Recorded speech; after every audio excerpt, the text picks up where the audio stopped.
नमस्कार मित्रों, क्या आप जानते हैं कोलन कैंसर क्या होता है? कोलन कैंसर विश्व में होने वाला तीसरा सबसे आम कैंसर है। 2020 में लगभग 19 लाख लोगों को यह कैंसर हुआ था। पाचन तंत्र के अंतिम 6 फीट को कोलन कहते हैं, जिसमें से आखिरी 20 सेंटीमीटर को रेक्टम कहते हैं। इसमें उद्भवित होने वाले कैंसर को कोलन कैंसर या रेक्टल कैंसर कहते हैं। उसको जॉइंटली कई बार कोलोरेक्टल कैंसर के नाम से जाना जाता है। इस कैंसर की ट्रीटमेंट के बाद 5 वर्षीय जीवित रहने की दर 65% होती है। ये जीवित दर ज्यादातर कैंसर के स्टेज पर डिपेंड करती है। जितना ही स्टेज कम होता है उतना ही जीवित रहने की दर ज्यादा होती है।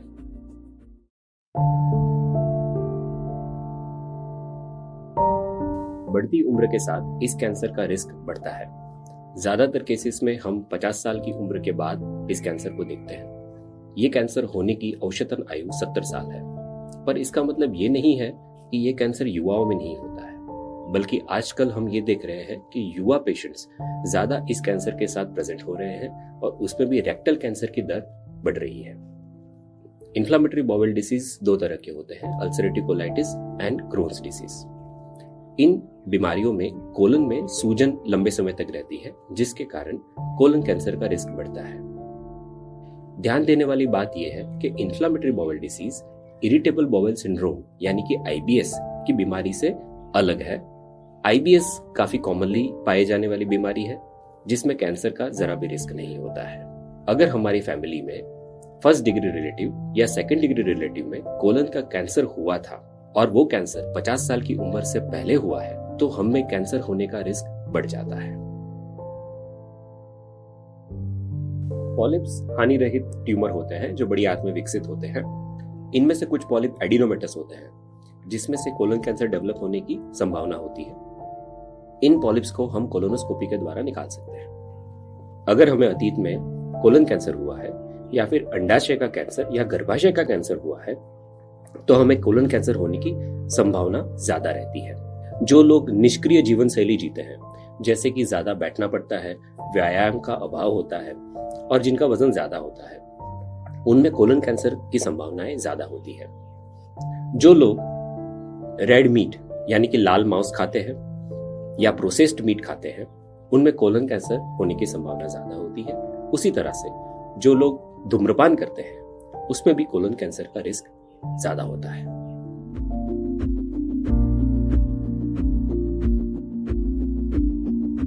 हम अपनी बढ़ती उम्र को तो रोक नहीं सकते और साथ ही में हम अपने जीन्स को भी बदल नहीं सकते, तो कोलन कैंसर को पूरी तरह से रोका नहीं जा सकता।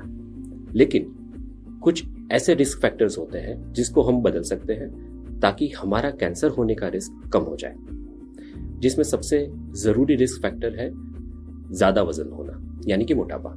अगर हमारा वजन ज्यादा है तो हम उसको कम करने की कोशिश करें। उसके लिए डाइट प्लान फॉलो करें, फल सब्जियां ज्यादा खाएं, खाने में चर्बी युक्त आहार को कम करें, नियमित व्यायाम करें। ऐसा कहा जाता है कि मध्यम दर्जे का 30 मिनट का व्यायाम हर रोज किया जाए तो कोलन कैंसर से बचा जा सकता है।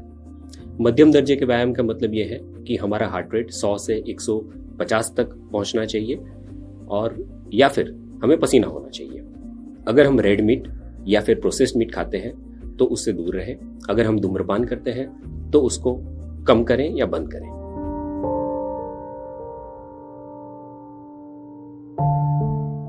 कैंसर से होने वाले लक्षण को उद्भव होने से पहले अगर कैंसर को पाया जाए तो उसका ट्रीटमेंट अच्छी तरह से हो सकता है। इसी प्रक्रिया को स्क्रीनिंग कहते हैं।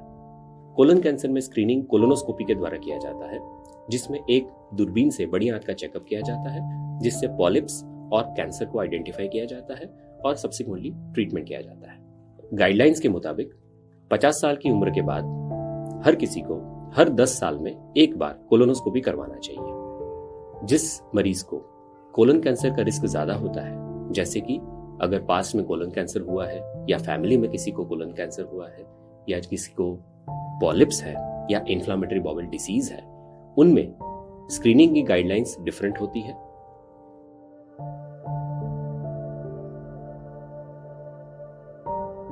महत्वपूर्ण बात यह है कि जो कोलन कैंसर के लक्षण मैं आपको बताने जाने वाला हूँ, ये लक्षण सामान्य रूप से पाई जाने वाली बीमारियां जैसे कि बवासीर और इरिटेबल बाउल सिंड्रोम जो कैंसर नहीं होती है उनमें भी पाए जाते हैं, पर कोलन कैंसर का संदेह तब होता है जब ये लक्षण हाल ही में शुरू हुए हो, लंबे समय तक चलते हैं, जब ये गंभीर होते हैं या फिर इनमें समय के साथ बदलाव आता है। सबसे महत्वपूर्ण लक्षण है दस्त होना या कब्ज होना, पेट में दर्द, पेट का फूलापन या फिर पेट में बेचैनी महसूस होना, मल में खून आना जो लाल रंग का या काले रंग का हो सकता है, अनीमिया यानी कि खून की कमी होना, वजन कम होना जिसका कोई कारण स्पष्ट नहीं होता है, मल का आकार सामान्य रूप से पतला होना, ये भी कोलन कैंसर का लक्षण हो सकता है।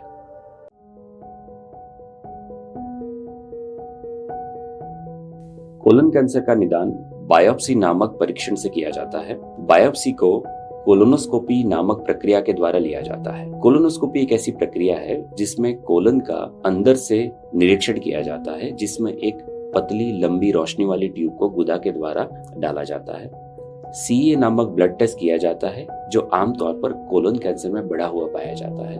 पेट का CT स्कैन एक महत्वपूर्ण टेस्ट है जिसमें कोलन कैंसर का स्थान, आकार और सीमा का पता लगाया जाता है। MRI नामक टेस्ट रेक्टल कैंसर में किया जाता है। जेनेटिक टेस्टिंग का भी एक महत्वपूर्ण रोल होता है जिससे डॉक्टर इलाज में कौन सी टारगेटेड थेरेपी का इस्तेमाल करना है उसका पता लगाते हैं।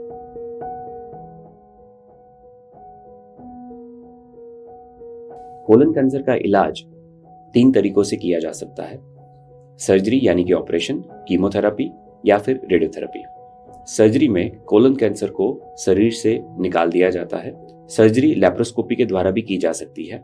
लैप्रोस्कोपी में छोटे छोटे छेद पेट के ऊपर किए जाते हैं जिसके द्वारा कैमरा और सर्जिकल इक्विपमेंट्स अंदर डाले जाते हैं और ऑपरेशन किया जाता है। कीमोथेरेपी की दवाइयां कैंसर कोशिकाओं को बढ़ने और विभाजित होने से रोकती है और उनको धीरे धीरे नष्ट कर देती है। कीमोथेरेपी के अलावा कुछ और दवाइयां भी होती है जिनको टारगेटेड थेरेपी और इम्यूनोथेरेपी भी कहते हैं, जिनका इस्तेमाल स्टेज 4 कोलन कैंसर में किया जाता है। रेडियोथेरेपी यानी कि विकिरण थेरेपी एक तरह का इलाज है जिसके अंदर बाहरी एक्सरे का इस्तेमाल किया जाता है जो कैंसर कोशिकाओं को मार देती है। कोलन कैंसर का इलाज कैंसर के स्टेज पे निर्भर करता है। स्टेज 1 का मतलब यह है कि कोलन कैंसर बहुत छोटा है और वो कोलन के भीतर ही सीमित है। इसका इलाज ऑपरेशन के द्वारा किया जाता है। स्टेज 2 का मतलब है कि कोलन कैंसर कोलन के भीतर बढ़ गया है और कई बार वो कोलन की दीवारों के आसपास के ऊतकों में फैल गया है। इसका इलाज भी ऑपरेशन से ही किया जाता है। इस इलाज के बाद कुछ मरीजों को कीमोथेरेपी की जरूरत पड़ सकती है। रेक्टल कैंसर में स्टेज 2 में पहले रेडियोथेरेपी दिया जाता है, उसके बाद ऑपरेशन किया जाता है। स्टेज 3 कोलन कैंसर का मतलब यह है कि कोलन कैंसर आसपास के लिम्फ नोड्स में फैल गया है। इसके इलाज में पहले ऑपरेशन किया जाता है और उसके बाद मरीज को कीमोथेरेपी दिया जाता है।